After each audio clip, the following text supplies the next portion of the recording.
Are you aware of the 4 key factors for cleaning success? To achieve optimal cleaning results, you have to have a deep understanding of Sinner's circle.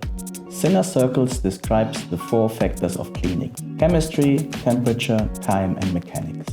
You can only improve cleaning results by considering these 4 factors. For example, if you want to clean your barbecue racket, you have a lot of possibilities to make them clean. You can clean them with overspray, with soaking overnight, with a grill cleaner, in a dishwasher.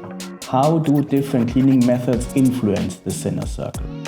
If you use a brush to clean your grill racket, you have a big increase in mechanic in the Sinner circle. If you soak your grill racket overnight, you have a big increase in the factor of time. When you increase one factor of Sinner circle, the other ones have to decrease. Now let's apply the Sinner circle to industrial parts cleaning. The factor time in industrial parts cleaning is depending on the chosen program.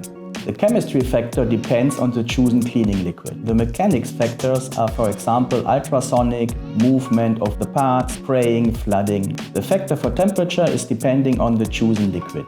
Now you should have a deep understanding of Sinner circle, but what about the true cost of parts cleaning? Don't miss the next video!